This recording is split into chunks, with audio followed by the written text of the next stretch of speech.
notícia no estado do Rio de Janeiro que o Colégio Pedro II, através de uma portaria assinada pelo seu reitor, autoriza o uso de saia por alunos do sexo masculino nas dependências do Colégio Pedro II. Essa notícia reverberou de forma até positiva, porque muitos retrataram o tema como algo que tem a sua orientação no sentido de dizer não à discriminação. Ocorre que, presidente, a preocupação dos pais, e muito fundamentada, é que essa decisão discricionária se deu por uma razão que eu passo a descrever. Um aluno transgênero da escola, segundo relatos, teria sofrido um ataque ou agressões verbais e até mesmo físicas discriminatórias por conta de ser transgênero. Por essa razão, o colégio, através do seu reitor, toma uma decisão discricionária e determinar em toda a escola Pedro II, por conta de um ato isolado, absolutamente importante, porque não se deve discriminar, ofender, praticar nenhuma agressão, discriminar sob hipótese nenhuma, ninguém, nenhum aluno, nenhum jovem, nenhuma criança, nenhum adulto que tenha uma opção sexual diferenciada, ou seja, como esse citado, um rapaz identificado como transgênero. Sendo assim, essa decisão ocupou a escola inteira. Então, por que eu trago essa preocupação depois de ter feito aqui a consideração mais realista de que não se deve discriminar de maneira nenhuma? Presidente, eu tenho em minhas mãos um dossiê feito pelos pais do Pedro II. Eu fiz um pedido ao presidente da Comissão de Educação para ouvi-los. E quais são os meus questionamentos, presidente? Em primeiro lugar, foi um ato discricionário através de portaria, que se justifica por um ato verdadeiramente criminoso, mas que deve ser decidido de forma democrática, ouvindo a quem? Os interessados, o alunado, o conselho técnico, o corpo docente, discente e técnico-administrativo. Tenho denúncias claras, presidente, de que sob esse tema, o reitor se baseia em ter ouvido por 2 anos o alunado do Colégio Pedro II. De fato, alguns foram ouvidos, mas não há notícia de alunos que são desfavoráveis à questão terem sido também convocados para participar das discussões. Ou seja, os alunos que não concordam com a mudança do uniforme, que por razões não se sentiram também confortáveis, segundo as denúncias, não foram chamados para a discussão. Primeira pergunta: quantos alunos dos 13.000 alunos foram ouvidos? Quantos foram agredidos? É importante saber o que foi feito para com os agressores. Agora, os 13.000 alunos que estão sendo obrigados a aceitar esta medida e que estão tendo dificuldades de se acomodar com essa questão, por que eles não foram ouvidos? Primeira pergunta. Segunda pergunta, presidente. Se não há notícias, o que me parece, esse aluno que foi ofendido pertence ao ensino médio. Pois bem, não se tem notícia de que tenha havido representatividade efetiva dos pais, que representam seus filhos enquanto alunos do ensino fundamental, que são maioria no Colégio Pedro II. Os pais não foram ouvidos e cabe, senhor presidente, aos pais, diligentemente, o auxílio e a manutenção da educação de seus filhos. E aqui não estou falando por questões morais, é uma questão de movimento cidadão. O pai e a mãe devem, como responsáveis, acompanhar a educação de seus filhos. Não foram chamados para debater sequer o tema. problema, segundo denúncias. Em sua maioria, são alunos do ensino fundamental. Por quê? Porque como eles ainda não atingiram a idade necessária para participar dos conselhos, os pais deveriam ter sido chamados. Não foram chamados para participar. Outra pergunta, presidente, que eu gostaria de fazer e será realizada na audiência pública ao senhor reitor e aos responsáveis. Quantos docentes, discentes e técnicos administrativos foram ouvidos nesse processo? Porque há denúncia clara de que os docentes e discentes não concordam com a medida. Serão todos eles chamados de homofóbicos, misóginos e outras palavras, ou deveriam ter sido ouvidos, acolhidos, pensando a igualdade de direitos que deveria ter sido realizada, uma vez que se há um debate na escola de igualdade de direitos, não é uniforme, não é autorizando que meninos usem saias que nós vamos delimitar a igualdade. Em uma melhor reflexão, melhor seria então que fosse então uniformizado os uniformes de forma unissex, garantindo igualdade de direitos para que ninguém fosse subjugado a nenhum tipo de discriminação. Agora, a quem interessa essa medida, baseado num fato real, danoso e isolado, impor a maioria sem nenhum tipo de debate, presidente? Aqui cabe uma discussão. Não houve nenhum debate na escola. Tamanha ausência dessa representatividade acarretou num descontentamento de inúmeros funcionários dos colégios Pedro II, das unidades, dos campos do Colégio Pedro II. E isso não vai à mídia.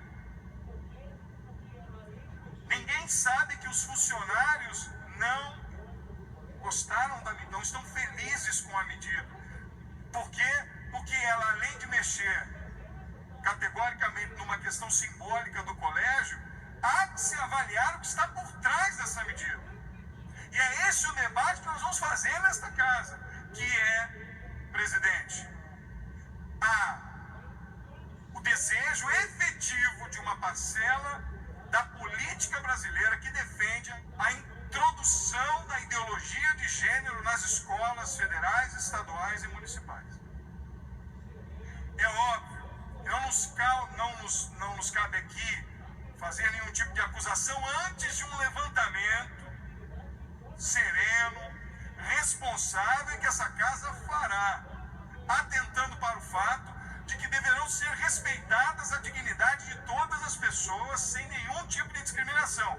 Mas o que nos parece estar acontecendo no Pedro II não é um debate de igualdade de opiniões, uma vez que a maioria não foi ouvida. O que está acontecendo é a imposição de uma ideologia pautada no fato de dizer às crianças do ensino fundamental de que não são meninos e nem meninas, e que tem ausência antropológica, fisiológica da sua natureza no seu nascimento, e portanto, isso uma vez acontecendo numa escola federal, pode desembocar nas escolas estaduais e nas escolas municipais. Um perigo danoso para a nação brasileira. Para Vossa Excelência ter uma ideia, presidente, me permita apenas mais um minuto. Hoje, até o momento, a confecção deste texto, e se Vossa Excelência tiver acesso às fotos que tenho, veja, há um tempo para cada coisa. Discutir orientação sexual, discutir opção sexual, discutir estas questões na tenra idade, na infância, é absolutamente abominável.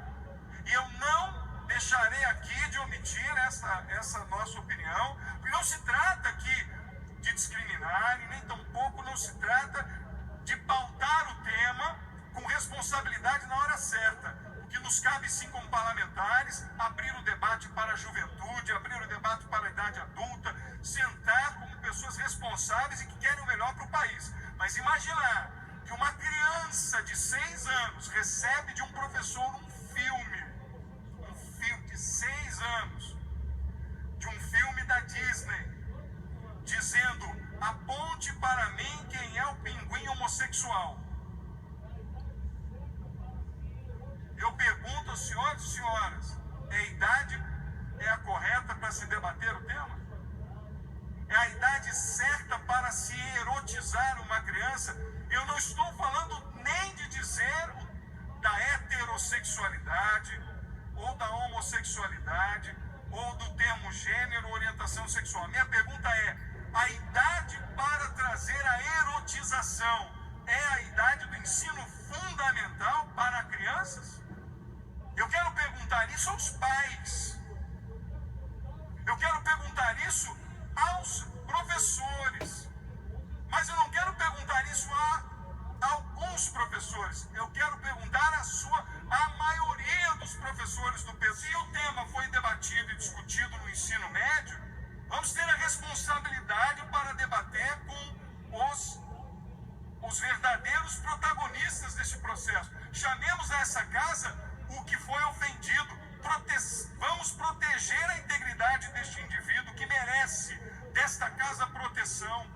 Vamos perguntar ao reitor o que foi feito com os agressores. Foram expulsos do colégio?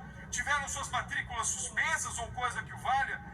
Isso deve ser realizado, porque constitucionalmente a proteção do indivíduo deve ser realizada na sua integridade. Agora, a despeito deste fato, introduzir uma ideologia que pode levar graves consequências psicológicas na tenra infância é irresponsabilidade não só deste colégio federal, não só deste reitor ou de quem também defende tal ideologia. Portanto, presidente, eu encerro a minha fala dizendo que nós já encaminhamos um pedido formal à Comissão de Educação, que não fará desta pauta uma defesa de lados, fará desta pauta uma defesa de fatos. Até o dia de hoje, 20.000 pessoas assinaram um termo contrário a esta decisão. Até o dia de hoje, presidente. Mais de 20.000 assinaturas.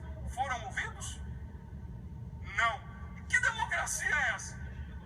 Me pergunto, que democracia é essa aonde nós não ouvimos a todos?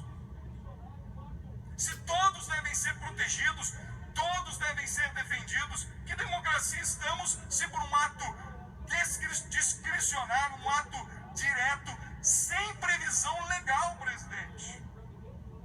Não há defesa constitucional, é apenas uma portaria determinada e imputada aos pais que aqui no nosso gabinete, no nosso trabalho, vieram desesperados, com crianças dizendo: eu não quero mais ir à escola, porque eu não consigo entender quando eu vejo jovens meninos com roupa de menina.